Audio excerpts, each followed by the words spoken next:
All right, guys, I am excited to bring to you today Rufia Nigro. She owns 27 oceanfront condos. Yes, you heard me right. 27 oceanfront condos right here in Myrtle Beach, South Carolina. We're talking about $10 million worth of Myrtle Beach oceanfront condos. She's been in this business, that short-term vacation rental business through oceanfront condos for 17 years. She's going to answer all of your questions about owning and operating, competitive advantage, HOA, nightmare guest stories. I mean, you name it, we're going to dive into it. Let's get into the video now. Now, I was told that the price difference in oceanfront condos is very different in Myrtle Beach versus Florida. Oh, very different. Yes. Very, very different. Yeah, very different. Is that part of the reason why you don't buy as many in Florida? That's probably part of the reason before, but right now, Myrtle Beach also, to be honest with you, you know that went up a lot. Yes. So recently, I haven't done any more research than before. So I think this is not that much different. Wow. Maybe. Wow. Okay. Okay. And then now, do you think that the gross rental incomes are similar between Florida and Myrtle Beach? I can't really tell you 100% because the properties that I have here is different. Are condos in the building, so a lot of the expenses the building pays for that.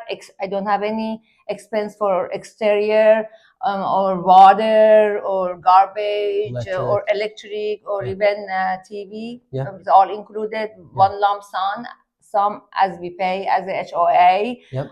In Florida, I own a house, big house on the water. So I was taking care of everything. So I can't really compare. Gotcha. I cannot be a good source to compare this. All right. So, what was your very first vacation property ever? Where was it? That I bought? Yeah. Oh, here in Myrtle Beach. Okay. And then where at though? Actually, right now we're here in, I think it's Grand Atlantic. Grand Atlantic, right wonderful, here. Wonderful. Yes. Now, but not this unit. Okay. So what was a key lesson that first unit that you bought? Like think all the way back 17 years ago. What was a big lesson when you were first? If you really want to know the whole story, it's a longer story. Okay. I shorten it. Okay. So I started to invest when all this builder came and knocked down all the low rises hotels here and started to build up as a high rises. So they were, we invested, I invested with a couple of my friends in Atlanta as a pre-construction. So I was hoping I buy pre-construction, when the builder finish, I can sell them and take my money and go. I never thought that I'm gonna keep them and rent them as a short-term rental. But then the market crashed. Okay. The market crashed, so I was able to give a lot of those condos back to the developer and don't lose any money. But two of them I couldn't give back, so I had to hold. So I was holding there. The market went down so much, and I didn't know anything I can rent it out myself. So I had to give it to the property management by giving it to them, taking 50% off of my income, charging me for everything. Yikes. I was in negative all the time. So you learned a valuable lesson. I learned a valuable lesson, exactly. So I was very negative. So I couldn't sell because it was already all the profit was all I bought I bought it for 200. It was 60,000. So then I thought maybe I can rent them myself. That's how I got into it. So I found at that time VRBO. Airbnb wasn't that popular at that time. So VRBO, I started to rent them, and I started to become break even when I bought the property here, and now the property was here. So I thought, maybe I can make more money. Maybe I can make more money. So I started to buy from here, and I rented them myself. Then I started to make money. Okay. So let's unpack that. So first things first. One of the first learning curves for you was going from handing a property off to a property manager to self-managing. So your experience working with a property manager is that they took all the money out of the deal, and you didn't make any money, and the unit didn't rent enough. When you started managing it yourself, you were able to make the property profitable. Is that fair to say? That is fair to say. Okay, Yes. okay. Now, so why did you choose to go with a property manager instead of just managing it yourself at first? I didn't know I didn't know that option was exist. Really? I had to advertise my condos. I didn't know how to advertise them. Okay. So once you figured all that out, if you had to give another investor a piece of advice, would you ever tell them to use a property manager, or would you tell them to self-manage? To be honest with you, this is the question we always ask ourselves: how people buy for these one for investment and giving it to the management company and make any money. That doesn't make sense. It doesn't make sense. It doesn't make sense at all. Yeah, so you're a strong advocate for self-management if you plan on making money with your unit. So it's like I'm creating competition for myself. I'm inviting everybody to come and do it.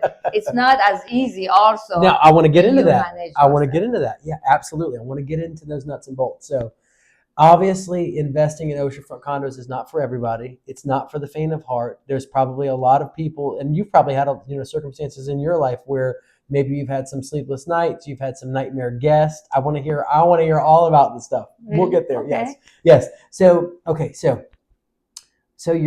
self-managing is definitely, in your opinion, the way to go. Using a property manager really didn't do you well. It kind of, set you back. You mentioned that you started buying down here and then making the units profitable. So you would buy a dated or ugly unit, a cheaper unit, and then you would make it a work of art. Kind of walk us through your process there. Because a lot of people they're not strong enough in their faith to go, I can turn this thing into a moneymaker. They see a lemon and they go, this is horrible. I would not pay any money for this. But you look at it and you see something totally different. You see a horrible condo and you're like, I can make this thing sing. So, how did you get there? Like, how did you get the belief in yourself that you could do that? And did that happen over time? Like, after you had 2 or 3 condos, you started to learn things and then you kind of put it together. Were you always just that? No, I was all creative. Yeah, I guess God, I don't know, gave me that. I always liked to buy ugly property. Even before buying investment, what I was doing, buying houses on courthouse auction. For tax money? Not just tax, just mortgage default, and then fix them up and sell them for the profit. So that's what I like. As a matter of fact, I never buy a done property. If somebody redo it and want to give the profit to them and buy from them, I would never do that because I always do it myself. Yeah. I always you should have seen these properties when I buy first. I cannot believe they can rent it out like this. Yes. So then I'll go change everything and. So your strategy as you built your portfolio was more about finding the ugly duckling and turning it into a work of art. If you could kind of guess, did you put a substantial amount of money in each unit, or do you just do it as cost effective as possible? Yeah, I don't know. I can't. Nobody believes. People don't believe, and they don't do the way I do it. My husband I'm not from Iran. I'm not from US, you can tell from my accent. My husband is from US, and he can never believe what I do. I don't know. It's just like I like it. Let's get in unit 520 right here at the Dunes Village Resort. Now, guys, as soon as we walk in, nice spacious hallway. Immediately to the right is a stackable washer and dryer unit. Some great art on the wall here. To our left, we have our first bedroom. As you can see, 2 nice double beds. Beautiful. We got a flat screen right there. Also have a closet behind this door. Yep, too easy. Now we have our next room here, as you can see. Again, 2 double beds, flat screen TV, closet again in the corner, and it is Jack and Jill-ish to the bathroom. As you can see, tub shower combo. Nice vanity here. Owner's closet with the special key code for your cleaning lady, which is a very nice touch. got your HVAC system here in this closet.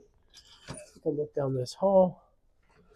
Another nice pantry, as you can see, just like home away from home.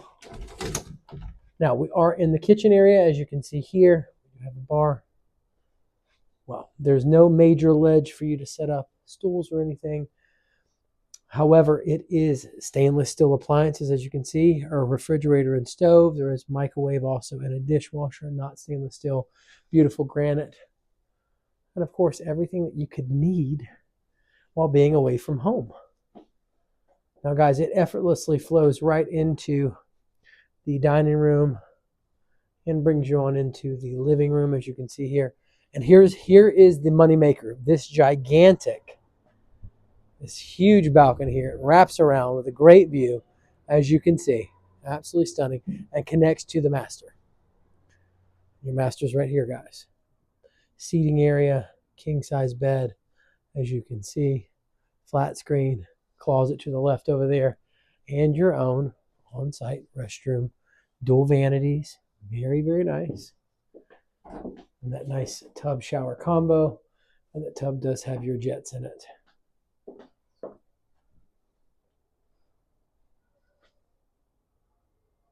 Well, guys, that wraps it up for Dunes Village Resort. All right, guys, now let's get into the financing scenario purchase right here at Dunes Village Resort for a 3-bedroom, 2-bathroom ocean view unit. Again, your average purchase price, your average sold price in the last 2 years was $485,000. Your down payment at 20% is $97,000. Your gross rental income, I found a unit that did $103,398. Yes, you heard me correctly. This is, in fact, in my opinion, the highest grossing ocean view unit I have found for 3 bedrooms and 2 bathrooms in our Myrtle Beach market. Now, your Airbnb platform fee of 3% is $3,101.94.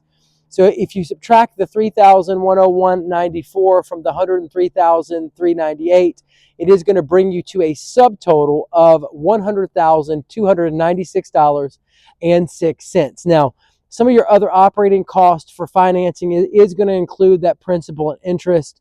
I've got you at $34,968. That does assume an 8.25% interest rate over the course of 30 years. Now, your taxes for 2023, I've got you at $4,242.80. Your cleaning services, $6,000. That's $200 per cleaning for 30 cleanings. It could be less, it could be more based on your turnover strategy and your rental strategy.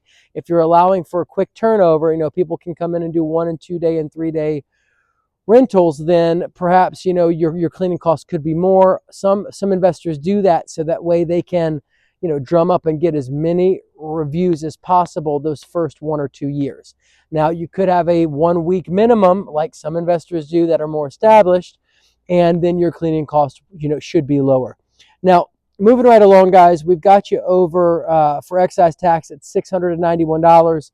Again, that is $6 for every $1,000 that you make in income, in gross income on the property. And it's a base fee of $145 for the first $2,000 that you bring in. So that simple, that easy, that covers, having to use police or fire department for your unit. Local hospitality and accommodations tax, $3,101.94. That's 1.5% to Horry County, and then another 1.5% to the city of Myrtle Beach for owning and operating a vacation rental business. And you do have to have a business license for that. Now, your annualized HOA dues are $19,728. It brings you, those operating expenses bring you to a subtotal of $68,731.74. Well, if you subtract that $68,731.74 from the $100,296.06 subtotal up top, you are left with a projected profitability after lending and financing of as much as $31,564.32. Guys, where can you use the bank's money and still turn over $31,000 in profit? That is a 33% cash on cash return. All right, now let's work through appreciation right here at the Dunes Village Resort in Myrtle Beach, South Carolina. Guys, in 2015, your average sold price was only $279,000 for these beautiful 3-bedroom, 2-bathroom ocean view units. Now you fast forward to 2023, and guys, we're talking about $485,000 purchase price. That's appreciation to the tune of $206,000. Man, so you're making money on annual profits, great money, might I add, and your investment is appreciating. That sounds like a smart move. All right, now let's work through depreciation here at the Dunes Village on this purchase. With a $485,000 purchase price, your taxable income deduction is as much as $12,435.90. And for you high-income earners, you can do something called a cost segregation study. You get with a CPA that specializes in it, and guess what? You could be writing off as much as $30,000 in your first year.